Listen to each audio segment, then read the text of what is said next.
Good morning from Sacred Space at Titania's Realm. It's Wednesday, the 4th of February 2026, and the time is 10:47 a.m.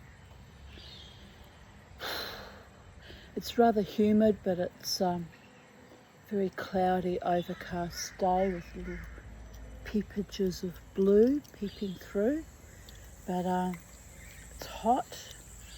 I've put the birdies outside just now, so they're very happy and delighted to be outside. They didn't get to go out for 2 or 3 days. 3 days. So little Kermie came straight to me with my gloves that I used to capture him with. He walks into my hands now, into my gloves. Doesn't like my bare hands, but he'll walk into the gloves quite happily now. He knows when I'm coming at him with the mitts that we're going outside. So he's a happy lad. And little Bo, that little bugger, did not drink any of the worming liquid. And how I know is, as soon as I put fresh water out, because you keep it for 24 hours, he gulped down the fresh water. So I'm right, he actually thirsts himself rather than drink the medicated water. So I don't know how I'm going to treat him for worms. Kermie hasn't even bothered to drink from the fresh water yet, so he clearly drank some of the medicated water, so he's fine. But that little munchkin is overwhelmingly stubborn and determined to put himself into homeostasis dehydration rather than have his medicine. Who does he remind me of? Someone very intimately close to me. Me, myself and I. But, well, hopefully he got a little bit of a sip of it at some stage in the last 24 hours. So they're busy chewing on their little sunflower seed mix. I've got to buy some more. They ate all the fancy one I bought. I've got plenty of sunflowers. I could try and replicate it, I guess. Just buy some dried pawpaw and dried fruit. There's not a lot of fruit goes into it. Banana and peanuts. But it's probably... Oh, Kermie's drinking now. But it's probably easy just to buy the fancy mix, have it pre-prepared by someone else's hands. But I've got plenty of sunflower seeds for them, so... I noticed actually they don't actually eat many of the actual seeds. They mainly just like breaking the shells open, and in the bottom of the bowl I find all the sunflower kernels, so it's a bit weird. But oh well, they pick out what they like. Just trying to open this. It's amazing how hard it is for me to get into packaging now. Really difficult. Been complaining about this for 15 years, and it's getting harder and harder. And if it's weakness in my hands from aging and arthritis, or whether the packaging is even more secure than it used to be. Right, probably a mixture of both.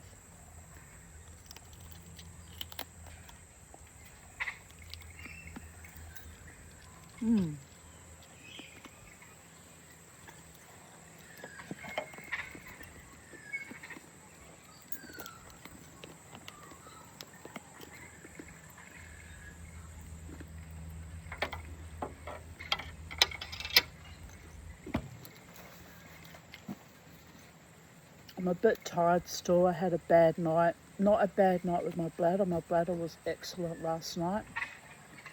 Don't think I got up at all during the night last night, which is a first. Well, I'm not interrupted, but my breathing backslid from 1.0 to 2.2 events an hour. So that's good, and that's not so good, but there's no rhyme and reason for it.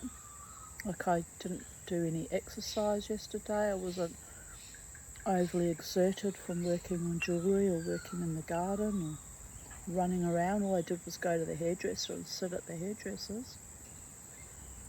So it makes no sense why my breathing backslid, but I don't worry about it. I just go day by day by day and take whatever the gods gift me of this life and try and make something of it. So in the philosophy of making something of my life, even though it's not idyllic, not ideal, you know,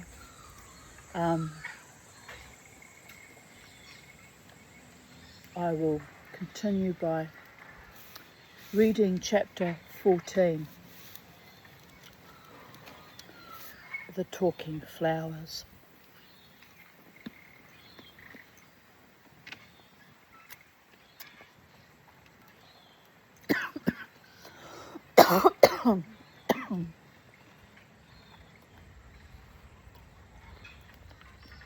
It's kind of a weird energy in the garden today. It's probably because it's overcast. It feels sullen and kind of morose and anticipatory, like it's holding its breath, waiting for something to shift. It's a weird sensation. But oh well. Just another day in paradise, people of Earth.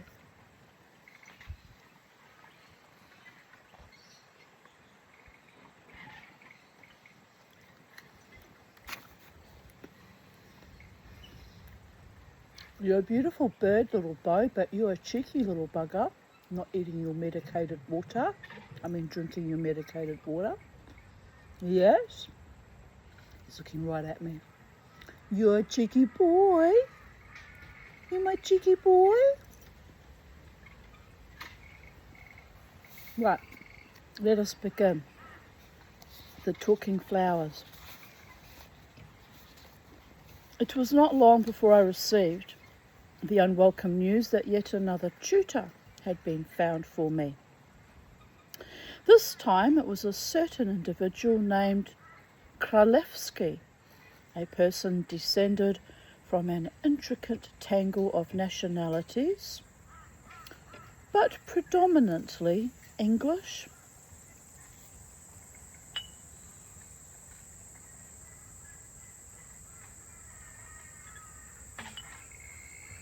The family informed me that he was a very nice man and was, moreover, interested in birds, so we should get on together. I was not, however, the least impressed by this last bit of information. I had met a number of people who professed to be interested in birds and who had turned out, after careful questioning, to be charlatans who did not know what a hoopoe looked like or could not tell the difference between a black redstart and an ordinary one. I have to profess that I would be in that category of being a charlatan, since I don't have all that much great knowledge about birds either, but I do love them. I started to write a story about the pigeon eyeballing me on Sunday at the Hotel Morrison, but it just seemed a bit stilted, so I have to think again about how I'm going to write about that. I want to write it from the pigeon's perspective, peering down at me. Who are you with your little dog too? But yeah, I started scribbling something down last night and I thought, don't like it. This is what happens. I lack confidence and belief in myself, so it's very rare that I actually produce anything all that fantabulous, because I'll start it and I'll be like, yeah, but nah, and turf it aside. But I think I will try and write some kind of lovely story about that pigeon.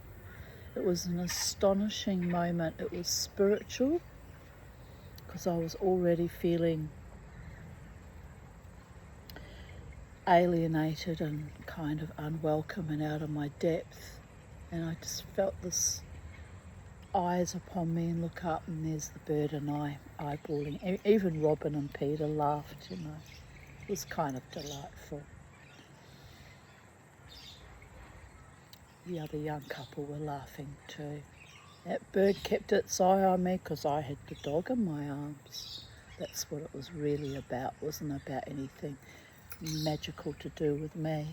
But I got told in no uncertain terms, you keep that bloody dog far away from me and my family. And I looked up and communed and nodded. Poor little Coco, she's so sweet though. And I watched a lovely movie last night called The Friend, about a woman whose former lover and mentor suicides, and she inherits his Great Dane. It was a lovely movie, I actually really enjoyed it. The dog was grieving terribly, and she was having difficulty adjusting to having such a huge dog when she was really a cat person. Anyway, I won't ruin the movie for you. You watch it. There were other problems involved, but you'll enjoy that, People of Earth. It was a wonderful movie. Starring Naomi Watts and Bill Murray. But anyway, where was I? Oh yes, not knowing the difference between a black redstart and an ordinary one. I felt certain that the family had invented this bird-loving tutor simply in an effort to make me feel happier about having to start work once again. I was sure that his reputation as an ornithologist would turn out to have grown from the fact that he once kept a canary when he was 14. Therefore, I set off to town for my first lesson in the gloomiest possible frame of mind. Kralevsky lived in the top 2 stories of a square, mildewed old mansion that stood on the outskirts of the town. I climbed the wide staircase, and with disdainful bravado rapped a sharp tattoo on the knocker that decorated the front door. He really is a confident little boy, isn't he? Almost arrogant, almost, dare I say it, narcissistic. Sometimes that comes along with being extremely bright though. They can be very narcissistic and elitist and trapped in their own feelings of superiority because they have a high intellect. I've seen it many times. But it is what it is.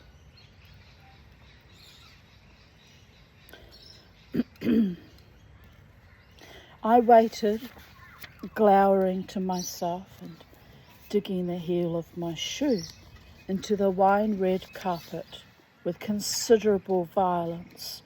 Presently, just as I was about to knock again, there came the soft pad of footsteps, and the front door was flung wide to reveal my new tutor. I decided immediately that Kralevsky was not a human being at all, but a gnome who had disguised himself as one by donning an antiquated but very dapper suit. He had a large egg-shaped head with flattened sides that were tilted back against a smoothly rounded humpback. This gave him the curious appearance of being permanently in the middle of shrugging his shoulders and peering up into the sky. A long, fine-bridged nose with widely flared nostrils curved out of his face, and his extremely large eyes were liquid and of a pale sherry colour. They had a fixed, far-away look in them, as though their owner were just waking up out of a trance.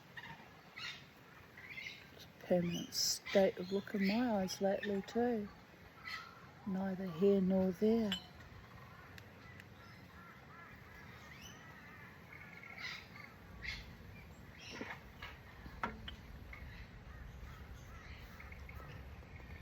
His wide, thin mouth managed to combine primness with humour, and now it was stretched across his face in a smile of welcome, showing even, but discoloured, teeth. It's a very tiny frangipani, very tiny indeed. It gets swallowed like a bee. We'll have the bee perspective. Let's get some honey, honey. Would you like some honey?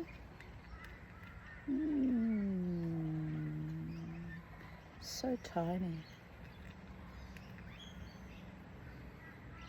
They're normally twice that size, but oh well, I guess we're getting towards the end of summer now, so the flowers are tired, the tree's tired. It's pushed out bloom since December. It's a bit worn out, quite frankly. Plus it's been extremely hot. Just pour some more water one moment.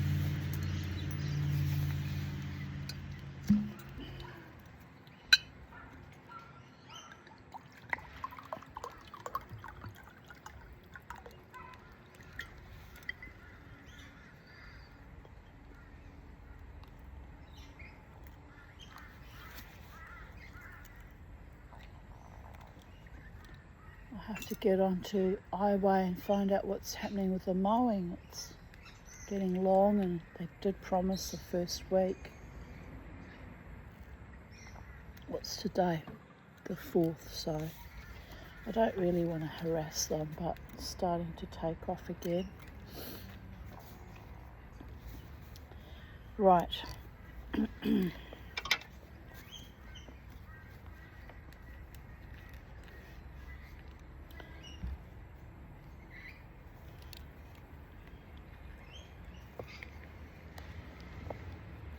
Jerry Durrell, he asked, bobbing like a courting sparrow.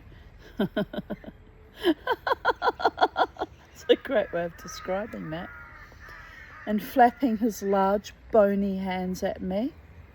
Jerry Durrell, is it not? Come in, my dear boy. Do come in. He beckoned me with a long forefinger, and I walked past him into the dark hall, the floorboards creaking protestingly under their mangy skin of carpet. Through here, this is the room we shall work in, fluted Kralevsky, throwing open a door and ushering me into a small, sparsely furnished room.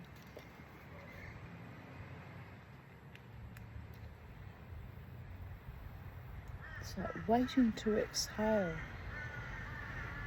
Very strange mood the weather's in at the moment. Very strange. The birdie boys are quite contented, so they're not bothered at all. Are you, birdie boys? My sweet little babies.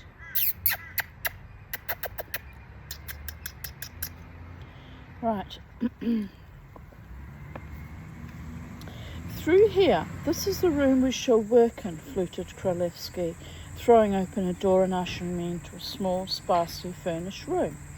I put my books on the table and sat down in the chair he indicated. He leaned over the table, balancing on the tips of his perfectly manicured fingers, and smiled at me in a vague way. I smiled back, not knowing quite what he expected.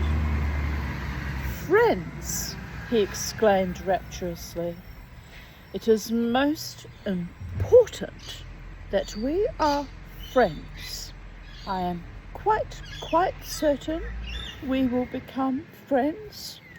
Aren't you?" I nodded seriously, biting the inside of my cheeks to prevent myself from smiling.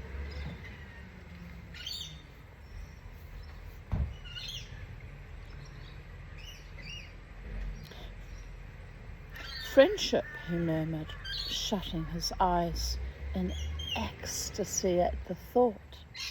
"Friendship. That's the ticket." His lips moved silently, and I wondered if he was praying, and if so, whether it was for me, himself, or both of us. A fly circled his head and then settled confidently on his nose. Kralevsky started, brushed it away, opened his eyes and blinked at me. Yes, that's it," he said firmly. "I'm sure we shall be friends. Your mother tells me that you have a great love of natural history. This, you see, gives us something in common straight away. A bond, as it were, eh?"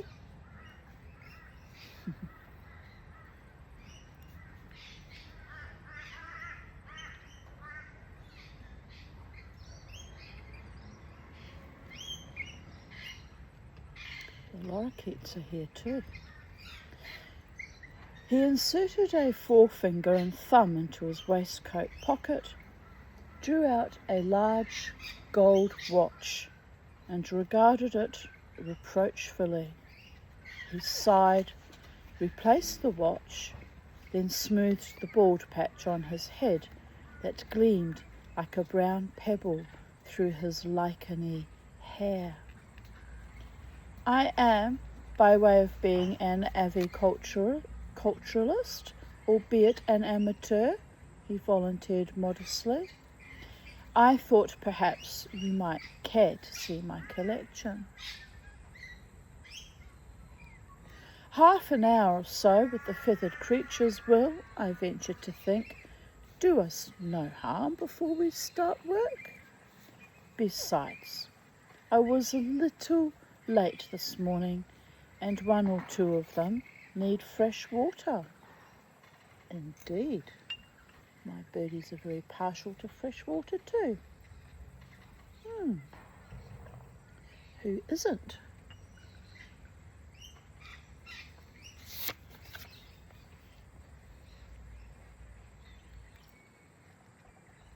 Just going to show you Bobo. He's got a little kink at the end of his tail feathers. It's actually quite gorgeous. Can you see it? Say hello to the people, Kermie. Say hello, people of Earth. Bo, say hello to the people.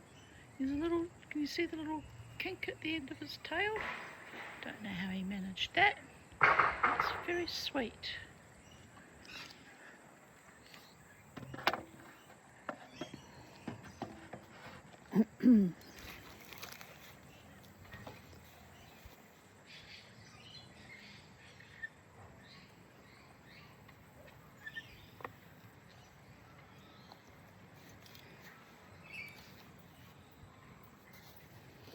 He led the way up a creaking staircase to the top of the house and paused in front of a green baize door. He produced an immense bunch of keys that jangled musically as he reached for the right one. He inserted it, twisted it round, and drew open the heavy door. A dazzle of sunlight poured out of the room, which oddly, just as I read that, the sun came out from behind a cloud and it's filtered patches of bright light all over my pages at the same instant that I read that sentence. Amazing, isn't it? A dazzle of sunlight poured out of the room, blinding me, and with it came a deafening chorus of birdsong. It was as though Kralevsky had opened the gates of paradise in the grubby corridor at the top of his house. The attic was vast, stretching away almost across the whole top of the house. It was uncarpeted, and the only piece of furniture was a large deal table in the centre of the room.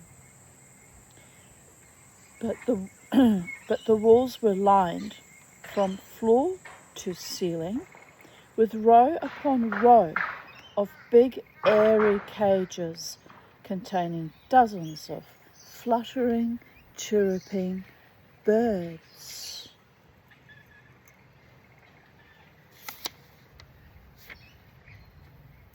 The floor of the room was covered with a fine layer of bird seed, so that as you walked your feet scrunched pleasantly, as though you were on a shingle beach. Fascinated by this mass of birds, I edged slowly round the room, pausing to gaze into each cage, while Kralevsky, who appeared to have forgotten my existence, seized a large watering can from the table and danced nimbly from cage to cage, filling water pots. What you doing, handsome boys? Watching you, Mama T. Watching the mama and listening to the lorikeets in the trees. They haven't visited you for a while, have they? I guess they've been busy. They've been very busy, birdie bumps. Trying to think if I'm going to give them some lorikeet mix, because they haven't been coming to visit, so they haven't been asking for food. I can't even see them, but they're close. I can hear them. Oh, there it is. Very cute.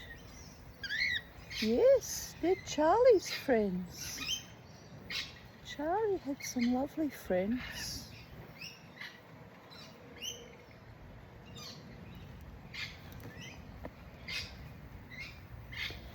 My first impression that the birds were all canaries was quite wrong. To my delight, I found there were goldfinches, painted like clowns in vivid scarlet, yellow and black, green finches, as green and yellow as lemon leaves in midsummer, linnets in their neat chocolate and white tweed suiting, bullfinches with bulging rose-pink breasts, and a host of other birds. In one corner of the room I found small French windows that led me out onto a balcony.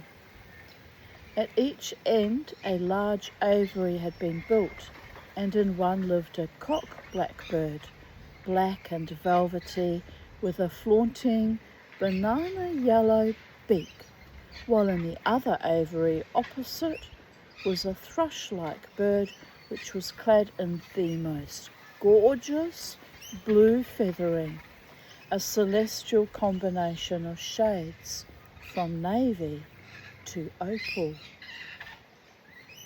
Rock thrush, announced Kralevsky, poking his head round the door suddenly and pointing at this beautiful bird.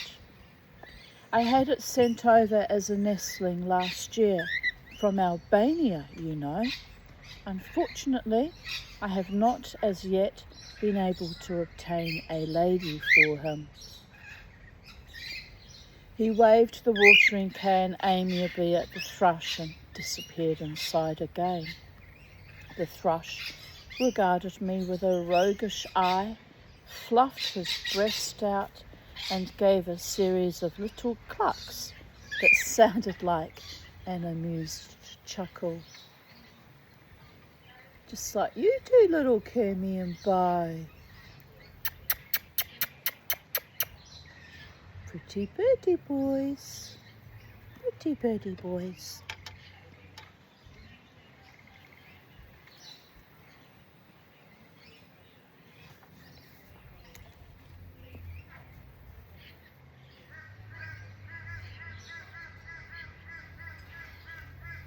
Having gazed long and greedily at him, I went back into the attic where I found Królewski still filling water pots. "I wonder if you would care to assist," he asked, staring at me with vacant eyes, the can drooping in his hand so that a fine stream of water dribbled onto the highly polished toe of one shoe. A task like this is so much easier if two pairs of hands work at it, I always think. Now, if you hold the watering can, so I will hold out the pots to be filled. Excellent. That's the ticket. We shall accomplish this in no time at all.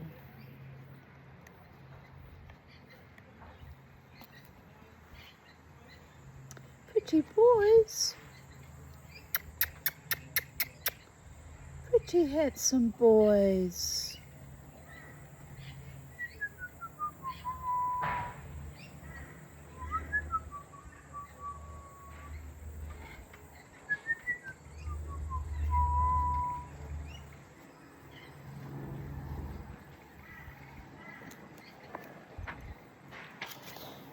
So while I filled the little earthenware pots with water, Królewski took them carefully between finger and thumb and inserted them deftly through the cage doors as though he were popping sweets into a child's mouth.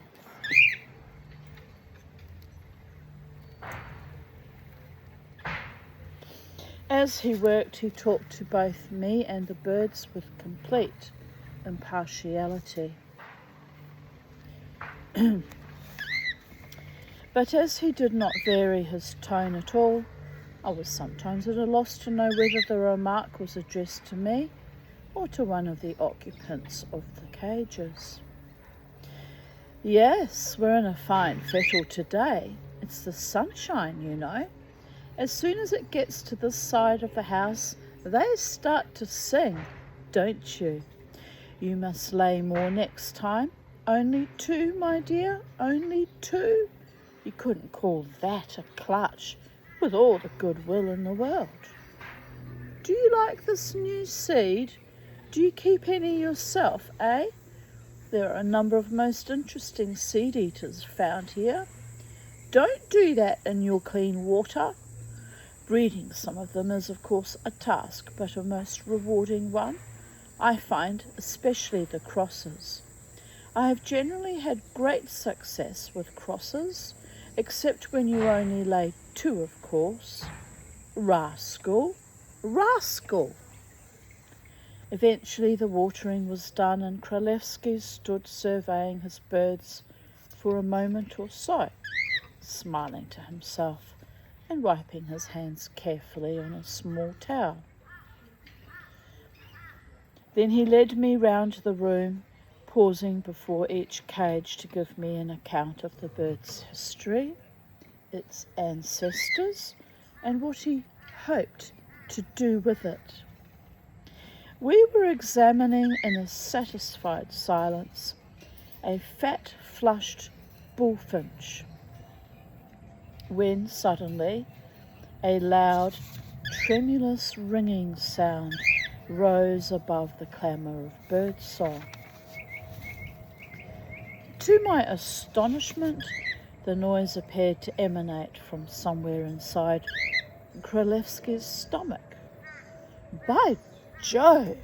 he exclaimed in horror, turning agonized eyes on me. "By Jove!" He inserted finger and thumb into his waistcoat and drew out his watch. He depressed a tiny lever and the ringing sound ceased. I was a little disappointed that the noise should have such a commonplace source. To have a tutor whose inside chimed at intervals would, I felt, have added greatly to the charm of the lessons. Kralevsky peered eagerly at the watch and then screwed up his face in disgust. "By Jove," he repeated faintly, 12 o'clock already. Winged time indeed. Dear me, and you leave at 1/2 past, don't you?" He slipped the watch back into its pocket and smoothed his bald patch. "Well," he said at last, "we cannot, I feel, achieve any scholastic advancement in half an hour. Therefore, if it would pass the time pleasantly for you, I suggest we go into the garden below and pick some groundsel for the birds. It's so good for them, you know, especially when they're laying."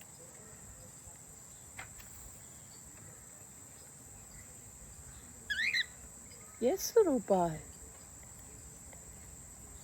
Won't be any laying eggs here unless I got you both girlfriends and you actually did what nature does best and gave little ladybirds baby birdies to nurture and protect and hatch and all that jazz." Kermie says, "I like how you're thinking, Mama T. It's a very nice idea."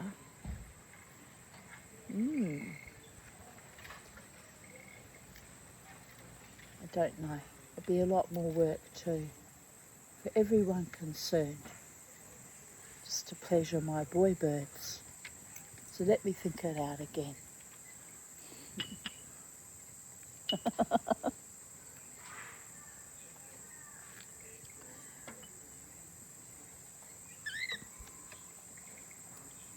So we went into the garden and picked groundsel until Spiro's car honked its way down the street like a wounded duck. "Your car, I believe," observed Kralevsky politely. "We have certainly managed to gather a good supply of green stuff in the time. Your assistance was invaluable. Now tomorrow you will be here at 9 o'clock sharp, won't you? That's the ticket. We may consider this morning was not wasted. It was a form of introduction, a measuring up of each other. And I hope a chord of friendship has been struck. By Jove, yes, that's very important. Well, au revoir until tomorrow then." As I closed the creaking wrought iron gates, he waved at me courteously and then wandered back towards the house, leaving a trail of golden flowered groundsel behind him, his hump back bobbing among the rose bushes. When I got home, the family asked me how I liked my new tutor. Without going into details, I said that I found him very nice and that I was sure we should become firm friends. To the query as to what we had studied during our first morning, I replied, with a certain amount of honesty, that the morning had been devoted to ornithology and botany. The family seemed satisfied, but I very soon found that Mr. Kralevsky was a stickler for work, and I had made up my mind. And he had made up his mind to educate me in spite of any ideas I might have on the subject. The lessons were boring to a degree, for he employed a method of teaching that must have been in fashion round about the middle of the 18th century. History was served in great indigestible chunks, and the dates were learned by heart. We would sit and repeat them in a monotonous sing-song chorus until they became like some incantation that we chanted automatically, our minds busy with other things. For geography, I was confined, to my annoyance, to the British Isles, and innumerable maps had to be traced and filled in with the bevies of counties and the county towns. Then the counties and the towns had to be learned by heart, together with the names of the important rivers, the main produce of places, the populations, and much other dreary and completely useless information. Somerset, he would trill, pointing at me accusingly. I would frown in a desperate attempt to remember something about that county. Kralevsky's eyes would grow large with anxiety as he watched my mental struggle. Well, he would say at length, when it became obvious that my knowledge of Somerset was non-existent, well, let us leave Somerset and try Warwickshire.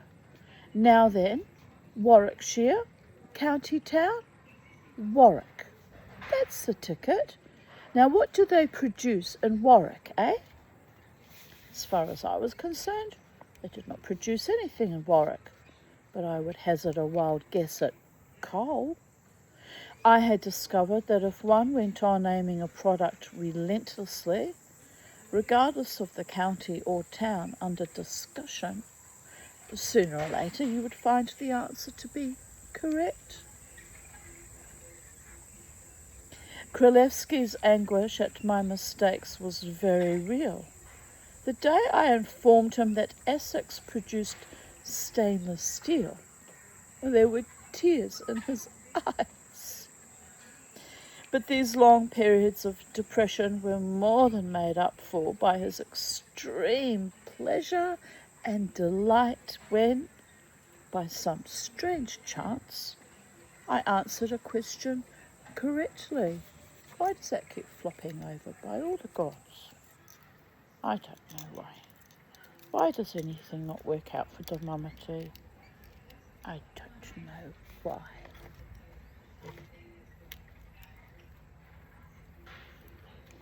Right.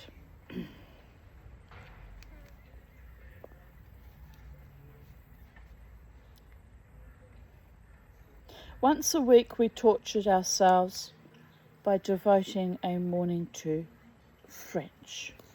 Kralevsky spoke French beautifully, and to hear me massacring the language was almost more than he could bear.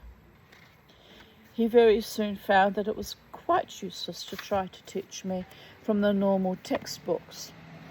So these were set aside in favour of a 3-volume set of bird books.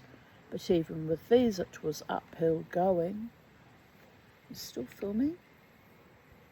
Yes. Occasionally, when we were reading the description of the robin's plumage for the 20th time, a look of grim determination would settle on Kralevsky's face. He would slam the book shut and rush out into the hall to reappear a minute later, wearing a jaunty Panama. I think it would freshen us up a little, blow the cobwebs away, if we went for a short walk, he would announce, giving a distasteful glance at les petits oiseaux de l'Europe, something like that, the small birds of Europe. I think we will make our way through the town and come back along the esplanade, eh? Excellent. Now we must not waste time, must we? It will be a good opportunity for us to practice our conversational French, won't it? So no English, please. Everything to be said in French. It is in this way that we will become familiar with the language. So, in almost complete silence, we would wend our way through the town. I'm being attacked by ants and it's driving me flagrantly mad, people are that. Flagrantly mad. Oh! They get in between, the crease between my knee and the back of my leg and bite me right in that weird spot. Nasty little blighters. I need to have an aardvark in the garden or some other kind of anteater and eat all the goddamn ants.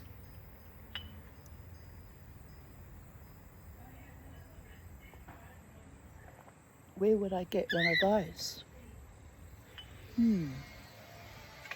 Do bandicoots eat ants? I don't know. There's bandicoots in the forest. How would I capture one and tame it and make it a resident pet, sacred space, so it could be a resident anteater? It's a thought, isn't it? It's a thought.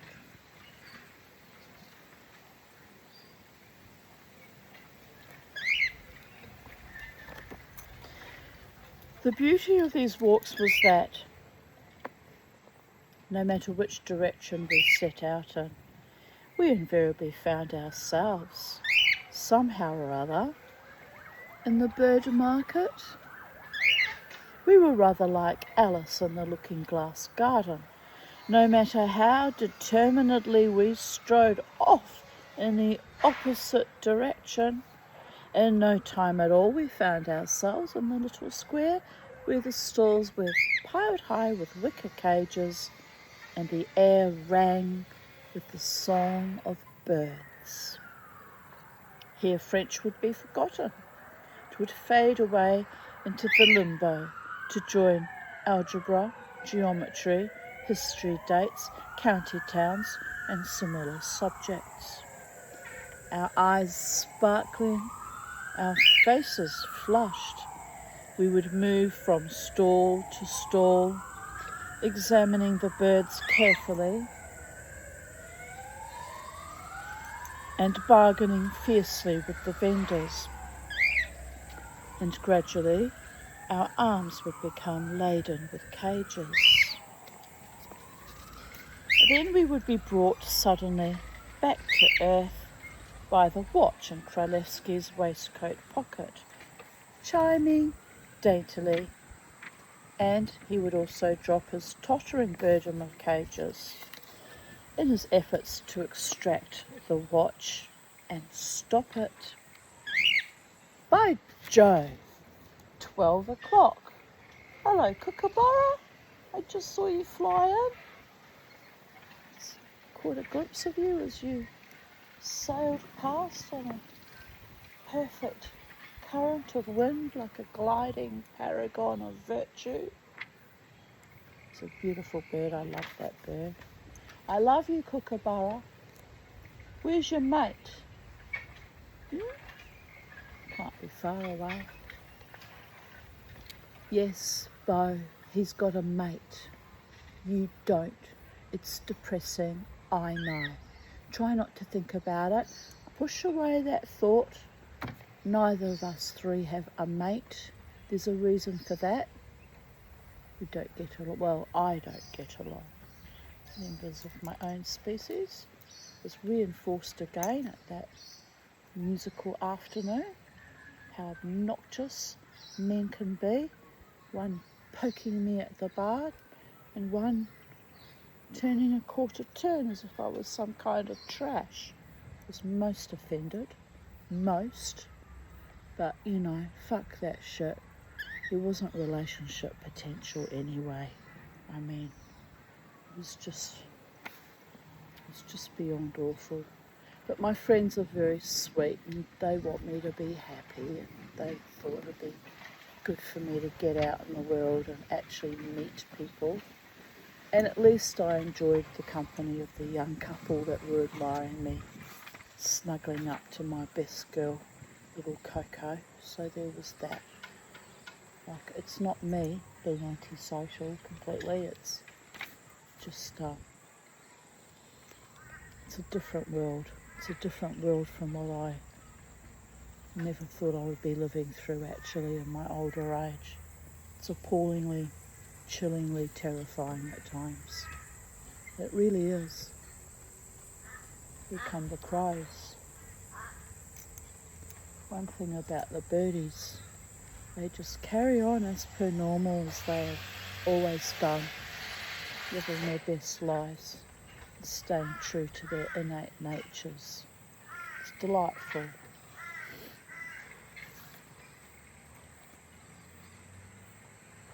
And we're both still sitting on that lovely swing. And Kermie, for a change, is allowing it. Very sweet. You're being very sweet boys. Both of you. Both of you are my little snooky sweethearts.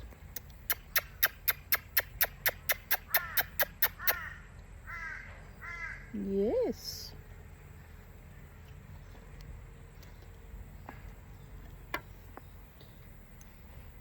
By Jove, 12 o'clock, who would have thought it, eh?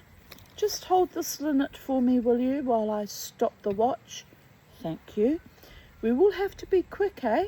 I doubt whether we can make it on foot, laden as we are. Dear me, I think we'd better have a cab. An extravagance, of course, but needs must where the devil drives, eh? It's an unusual expression. Needs must where the devil drives. Let's try to remember that. So we would hurry across the square, pile our twittering, fluttering purchases into a cab, and be driven home to Kralevsky's house, the jingle of the harness and the thud of hooves mingling pleasantly with the cries of our bird cargo. I had worked for some weeks with Kralevsky before I discovered that he did not live alone. At intervals during the morning, he would pause suddenly in the middle of a sum or a recitation of county towns and cock his head to one side as if listening. "Excuse me a moment," he would say. "I must go and see Mother." At first this rather puzzled me, for I was convinced that Kralevsky was far too old to have a mother still living. After considerable thought, I came to the conclusion that this was merely his polite way of saying that he wished to retire to the lavatory, for I realised that not everyone shared my family's lack of embarrassment when discussing this topic. It never occurred to me that, if this was so, Kralevsky closeted himself more often than any other human being I had met.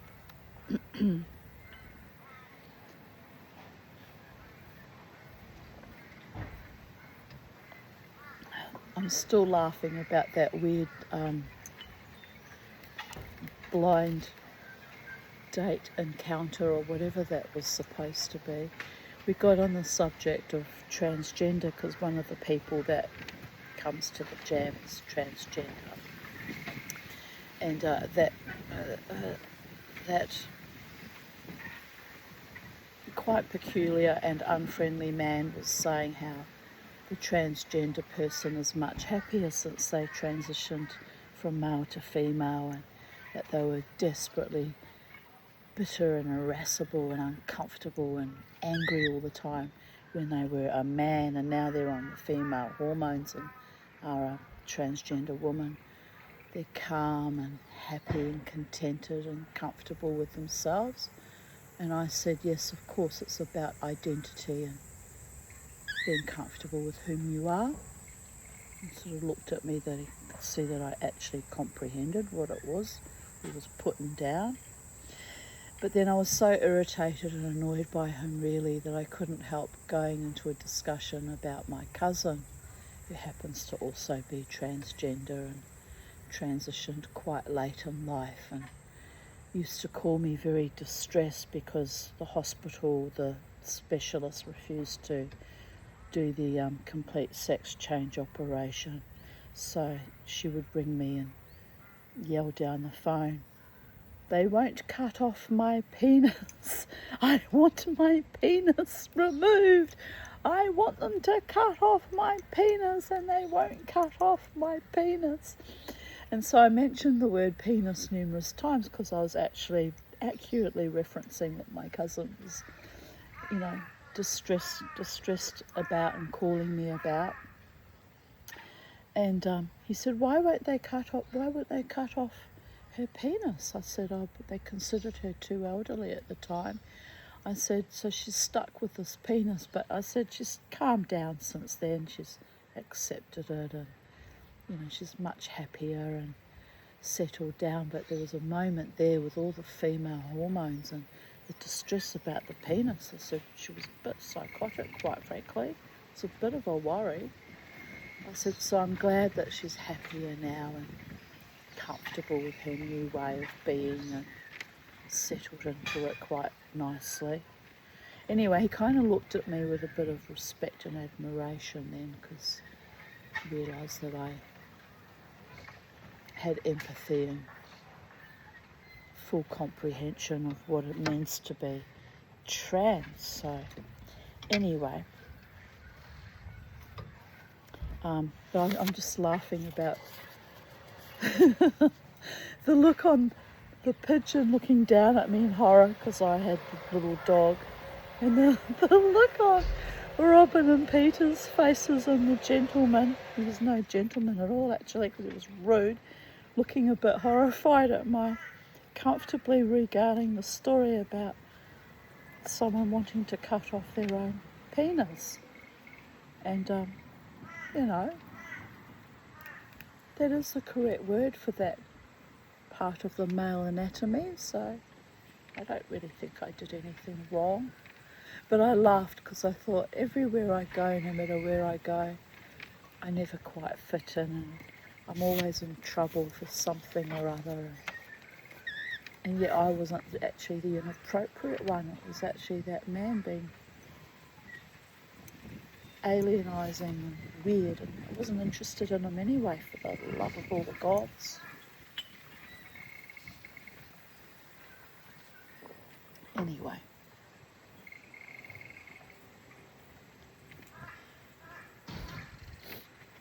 it's all very amusing when I think about it.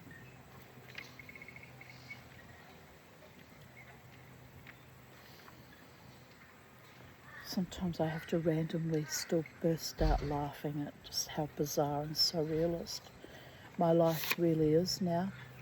It's always been a bit unusual, and I could cope with a bit unusual, but it's just launched into more and more bizarreness that is sometimes a bit bloody confronting and, destabilising and distressing.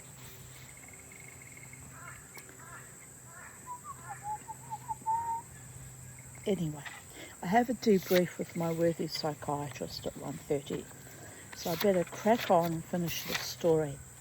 How many pages have we got left? Quite a few. What's the time?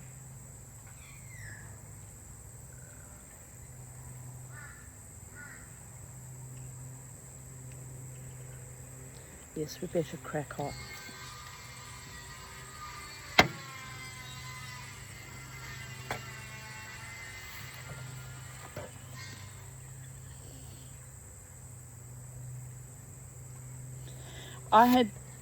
We read that part. That's right, we broke off in the middle of Kralevsky making excuses to go and attend to his mother. One morning I had consumed for breakfast a large quantity of loquats. They had distressing effects on me when we were in the middle of a history lesson. Since Kralevsky was so finicky about the subject of lavatories, I decided that I would have to phrase my request politely, so I thought it best to adopt his own curious term. I looked him firmly in the eye and said that I would like to pay a visit to his mother. My mother? He repeated in astonishment. Visit my mother? Now? I could not see what the fuss was about, so I merely nodded. Well, he said doubtfully, I'm sure she'll be delighted to see you, of course, but I'd just better go and see if it's convenient. He left the room, still looking a trifle puzzled, and returned after a few minutes. Mother would be delighted to see you, he announced, but she says, would you please excuse her being a little untidy? I thought it was carrying politeness to an extreme to talk about the lavatory as if it were a human being. But since Kralevsky was obviously a bit eccentric on the subject, I felt I had better humour him. I said I did not mind a bit if his mother was in a mess, as ours frequently was as well.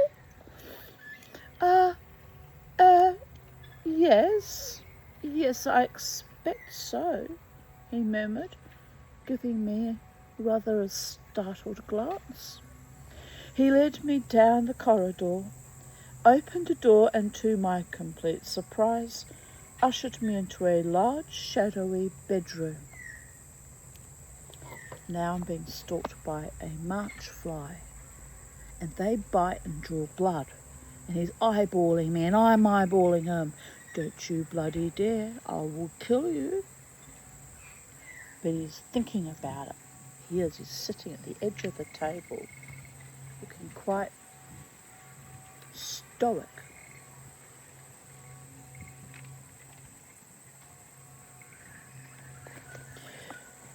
The room was a forest of flowers.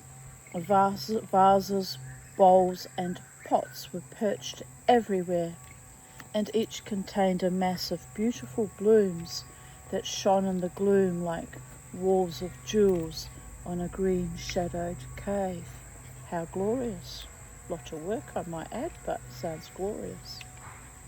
I don't keep flowers inside my house because if I have pots of flowers, they die, I forget to water them. If I have actual, beautiful cut flowers, they're all very lovely, but they die within a few days and go rancid, and I hate the part when the water they're in goes rancid and gets that dreadful stink. So I very rarely bring in flowers from the garden. Sometimes, on rare occasions, if the mood behooves me, but it's not. I have this whole glorious garden to sit in. I don't really need to bring it inside as well.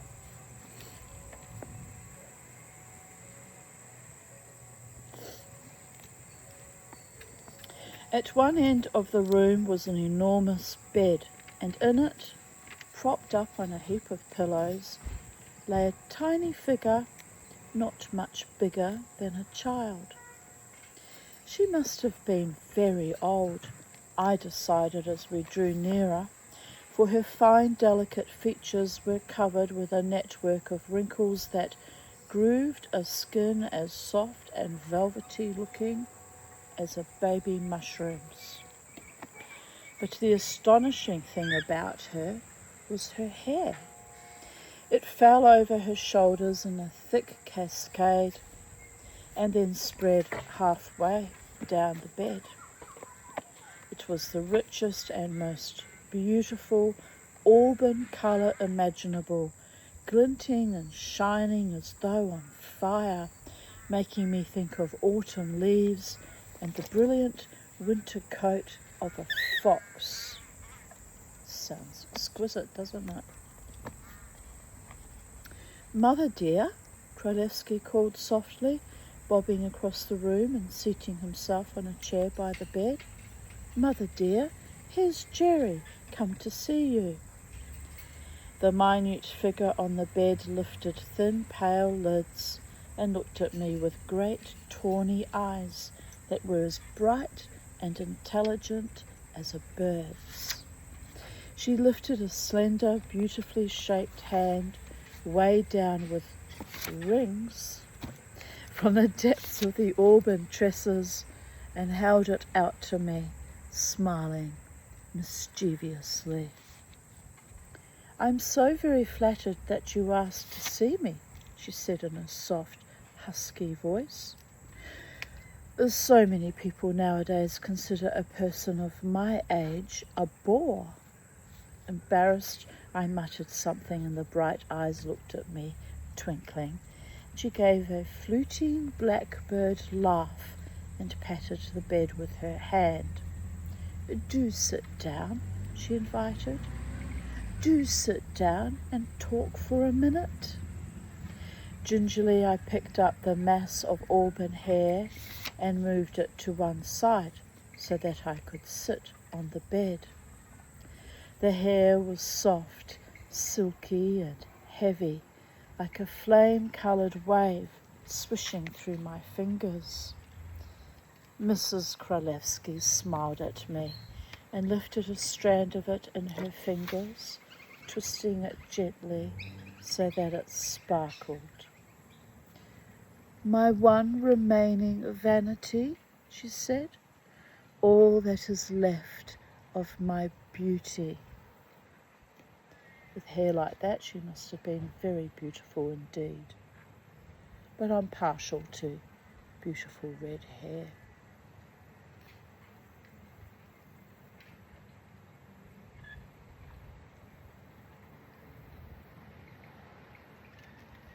Don't think I've ever had sex with a man who was a redhead though.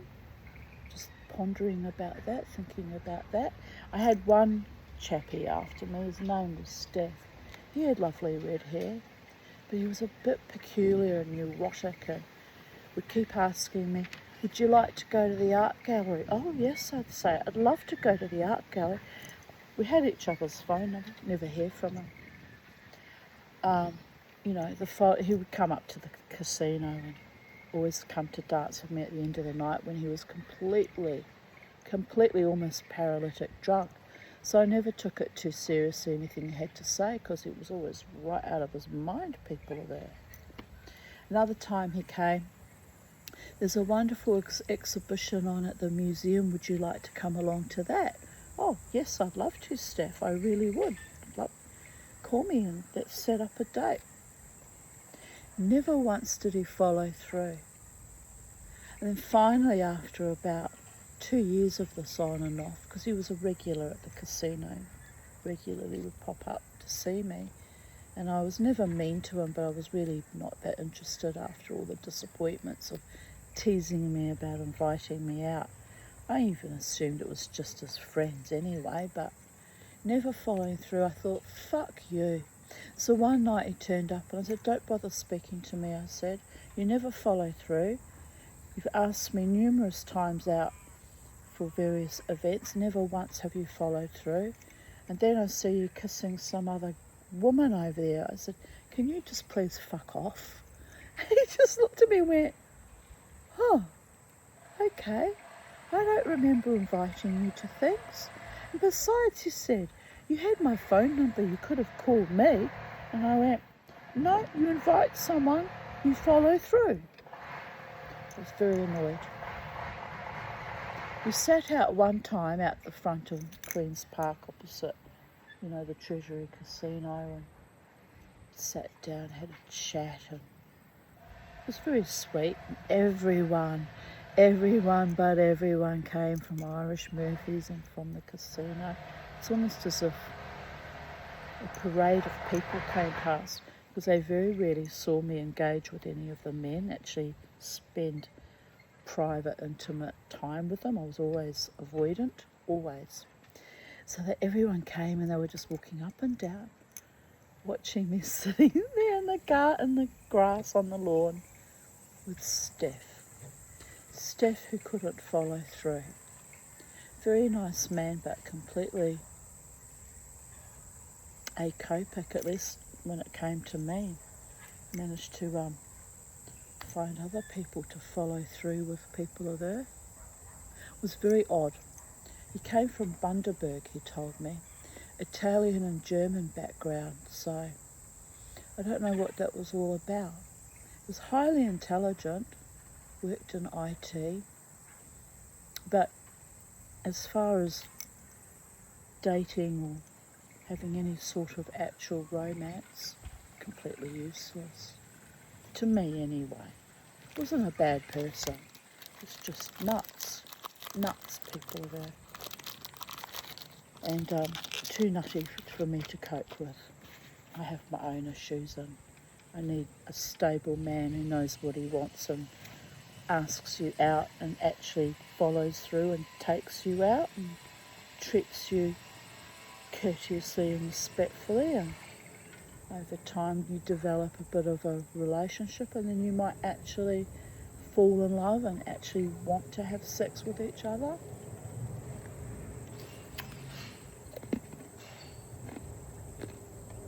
Haven't found anyone like that in since my marriage ended 31 years ago. It's a bit odd, isn't it? Very odd. But I don't care. I don't want to be damaged by any more malcontent, miserable, low-life, cheating, lying, con artists, feckless, murderous, life-threatening scumbags anyway. Got better things to do. Read stories on YouTube to start with.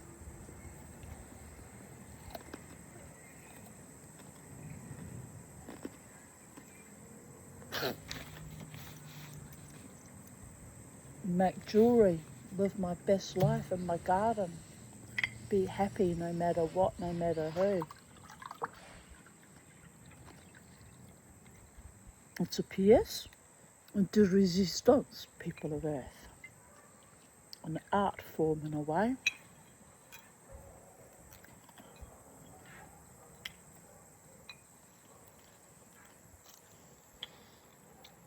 But yes, if you're going to woo a woman,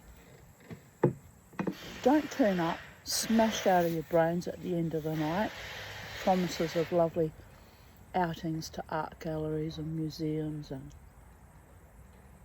various other places, and then not follow through. Just don't waste a woman's time.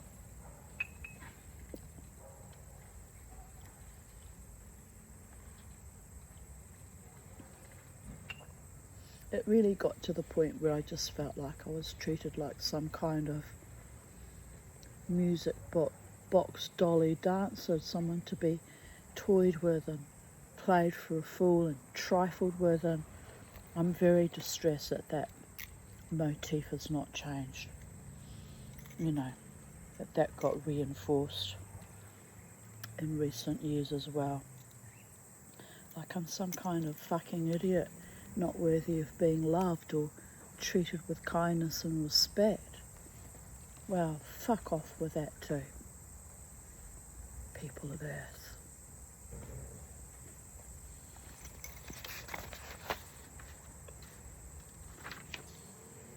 Right, he's visiting her mother.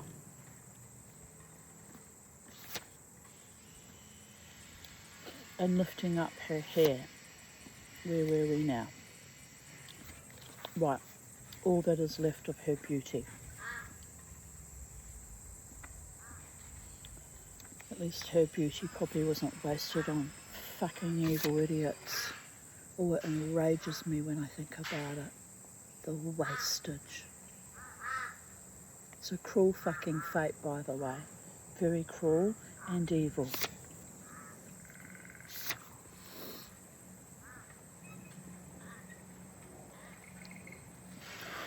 She gazed down at the flood of hair as though it were a pet or some other creature that had nothing to do with her, and patted it affectionately. "It's strange," she said, "very strange. I have a theory, you know, that some beautiful things fall in love with themselves, as Narcissus did. When they do that, they need no help in order to live. They become so absorbed in their own beauty that they live for that alone, feeding on themselves, as it were. Thus, the more beautiful they become, the stronger they become. They live in a circle. That's what my hair has done. It is self-sufficient. It grows only for itself. And the fact that my old body has fallen to ruin does not affect it a bit. When I die, they will be able to pack my coffin deep with it, and it will probably go on growing after my body is dust. Which apparently that's a myth. It's not true that your hair and nails keep growing. It's that the body, as it decays, shrinks. Read about that recently. I was quite astonished to learn that. What are you doing, Mr. Crow? Doing something weird on Tim Sal's shed roof. Pulling on branches. Probably gathering twigs for his nest. Yes, that's what he's doing.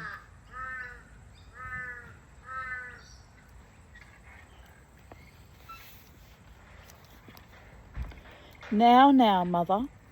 You shouldn't talk like that, Kralevsky chided her gently. I don't like these morbid thoughts of yours. She turned her head and regarded him affectionately, chuckling softly. But it's not morbid, John. It's only a theory I have, she explained. Besides, think what a beautiful shroud it will make. She gazed down at her hair, smiling happily. In the silence, Kralevsky's watch chimed eagerly, and he started, pulled it out of his pocket and stared at it. By Jove, he said, jumping to his feet. Those eggs should have hatched. Excuse me a minute, will you, Mother? I really must go and see. Run along, she said. Jerry and I will chat until you come back. Don't worry about us. That's the ticket, exclaimed Kralevsky, and bobbed rapidly across the room between the banks of flowers like a mole burrowing through a rainbow. The door sighed shut behind him, and Mrs. Kralevsky turned her head and smiled at me. They say, she announced, they say that when you get old, as I am, your body slows down. I don't believe it. No, I think that is quite wrong. I have a theory that you do not slow down at all, but that life slows down for you. You understand me? Everything becomes languid, as it were, and you can notice so much more when things are in slow motion, like a pigeon peering down from the rafters at the woman with the dog.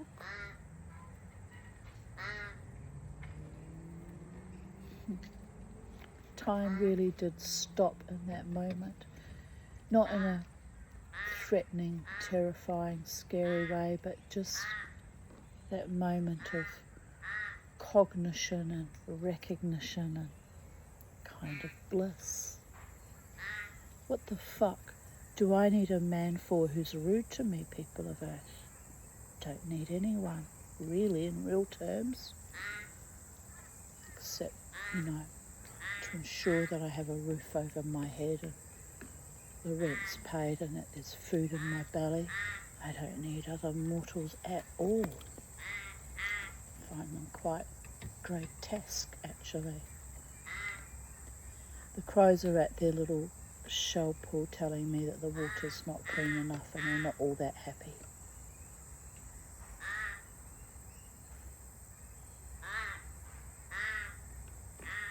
That baby acts like it's disabled and it's nearly full grown. It's even struggling to bend down with its head to drink like its parent does. It's a bit of a worry, actually.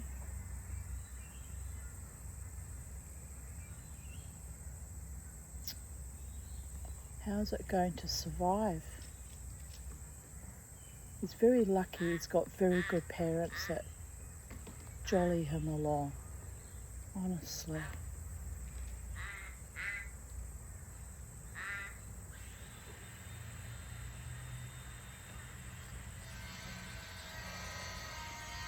I'll freshen up that water when I finish this story because I worry about them.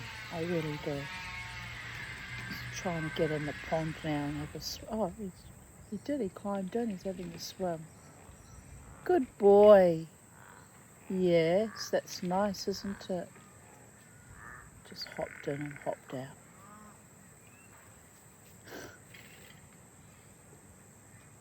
Now the parent bird is going to have a swim. No? Thinking about it.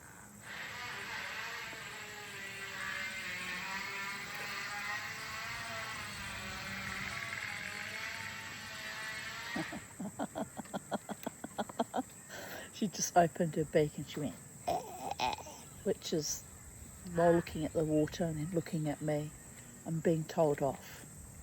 All right, I'll get to it, I promise. I'll get to it. I was going to do it this morning and then I got distracted by living in the fairy world and reading stories on YouTube. YouTube, Birdie boys. I promise I'll sort it soon-ish. Like, we need it to be sorted now, Mama T. We're here now. It'll get sorted. I'm good for my word. Right, let's continue with the story quickly. Birds need me. Someone needs me and appreciates what I do for them anyway. No verminous users and losers here at Sacred Space. Everyone has their part to play. Baby's bathing again. Right. The things you see when life happens in slow motion. The extraordinary things that happen all around you that you never even suspected before. It really is a delightful adventure. Quite delightful. She sighed with satisfaction and glanced round the room. Take flowers, she said, pointing at the blooms that filled the room. Have you heard flowers talking? Greatly intrigued, I shook my head. The idea of flowers talking was quite new to me. Well, I can assure you that they do talk, she said. They hold long conversations with each other. At least, I presume them to be conversations, for I don't understand what they're saying naturally. When you're as old as I am, you'll probably be able to hear them as well. That is, if you retain an open mind about such matters. Most people say that as one gets older, one believes nothing and is surprised at nothing, so that one becomes more receptive to ideas. Nonsense. All the old people I know have had their minds locked up like grey scaly oysters since they were in their teens. She glanced at me sharply. Do you think I'm queer? Touched, eh? Talking about flowers, holding conversations. She's actually quite right about that. All plant life communicates, people of Earth. Just, we can't always hear them, but they're all in constant communication. And it's amazing.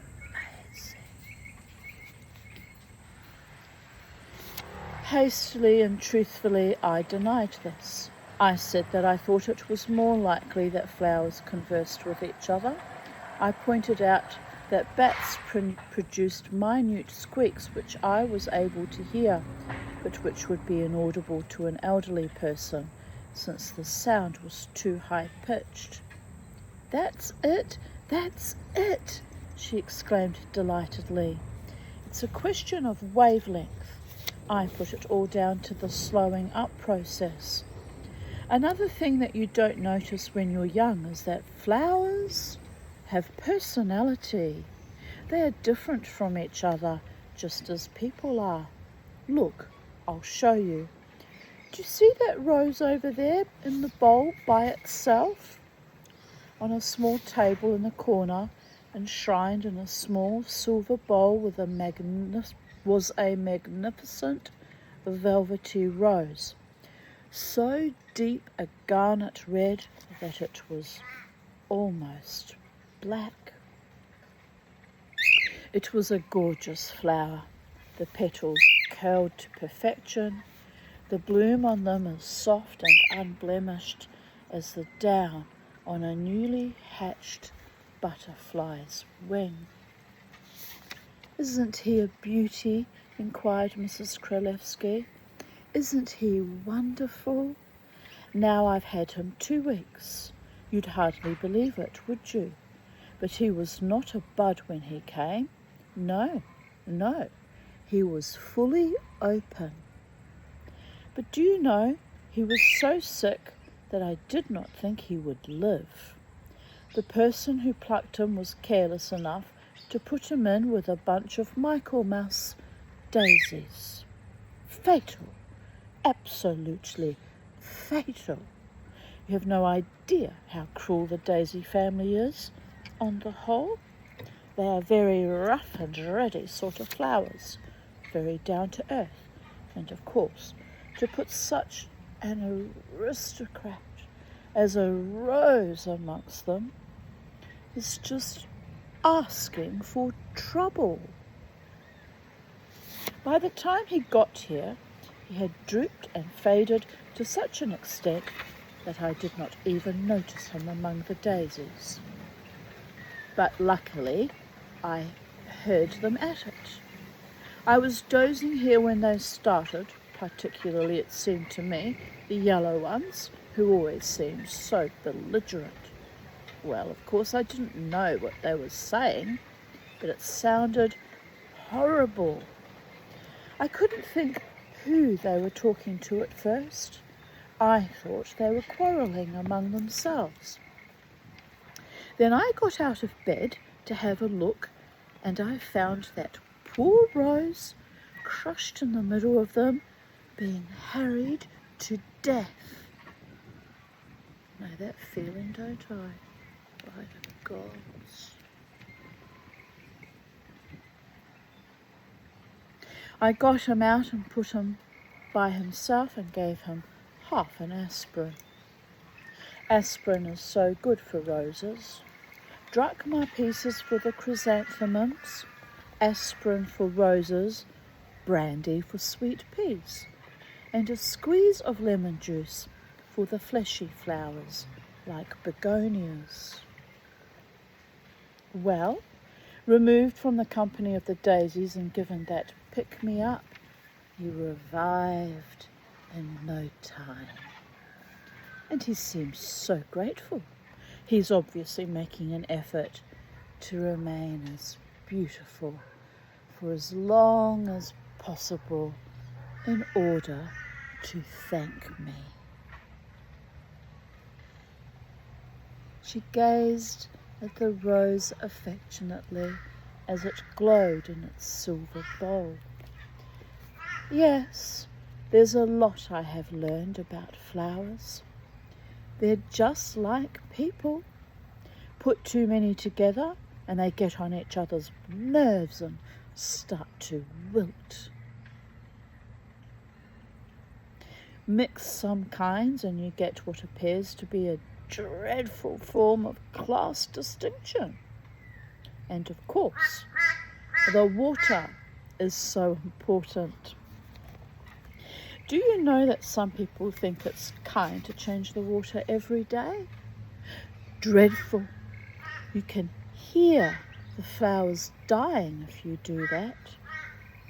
I change the water once a week, put a handful of earth in it, and they thrive. The door opened and Kralevsky came bobbing in, smiling triumphantly. "They've all hatched," he announced. "All 4 of them. I'm so glad. I was so worried, as it's her first clutch." "Good dear. I'm so glad," said Mrs. Kralevsky delightedly. "That is nice for you. Well, Jerry and I have been having a most interesting conversation. At least, I found it interesting anyway. Getting to my feet, I said that I had found it most interesting as well. You must come and see me again, if it would not bore you, she said. You will find my ideas a little eccentric, I think, but they are worth listening to. She smiled up at me, lying on the bed under her great cloak of hair, just what I aspire to when I'm an older woman, and lifted a hand in a courteous gesture of dismissal. I followed Kralevsky across the room, and at the door I looked back and smiled. She was lying quite still, submissive under the weight of her hair. She lifted her hand again and waved. It seemed to me, in the gloom, that the flowers had moved closer to her, had crowded eagerly about her bed, as though waiting for her to tell them something. A ravaged old queen, lying in state, surrounded by her whispering court of flowers.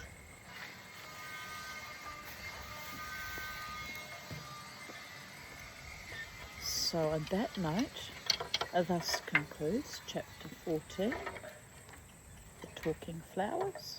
I found that rather whimsical and delightful, beautiful. Both the imagery of the elderly woman, frail, bedbound, with her glorious locks of auburn red hair, and her talking flowers. Something to aspire to, isn't it? Well, my trees do talk to me from time to time if I tune into them. I haven't had any conversations from the frangipani tree, but she does, while we're reading, plop down a flower quite regularly, either by accident or by design, one can never be sure. And the golden rain tree is very communicative. In fact, I should lie under it in the hammock and tune in and have a jolly good old chat. It's been a long time. That tree got me through the worst of the COVID madness, so there is that. I would ask it, what would you do? And it would reply, I would sink my roots deep and hold my ground, Mama T. And so I did. Maybe not so much with deep sunken roots, but holding my ground and staying true to my reality and my truth and my courage has been a great blessing to me. A very cute tiny butterfly, almost an orangey yellow, just flew past, only that big. Very unusual. Anyway, I bid you all, planet of Earth, fellow earthlings, fellow mortals, fellow witches and magicians and sages and mystics and magical people from across the world, and all other interdimensional entities of love, light, truth, peace, righteousness, sweetness, kindness, healing, prosperity, abundance, joy and delight. Good afternoon. Have a wonderful day wherever you are in the space-time continuum. And remember, as always, to never ever let the bastards grind you, me, us down. And take the time to slow down enough in your own emanations of existential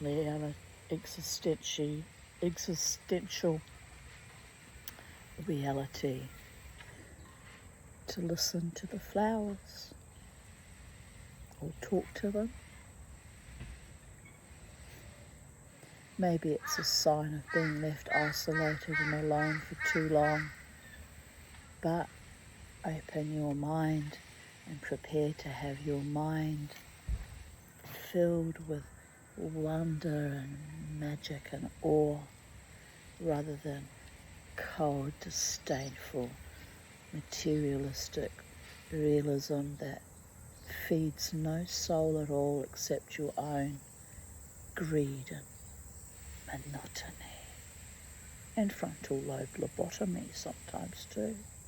It is a bit like that when you cut yourself off from the magic that is nature and beauty and awe. Bye for now.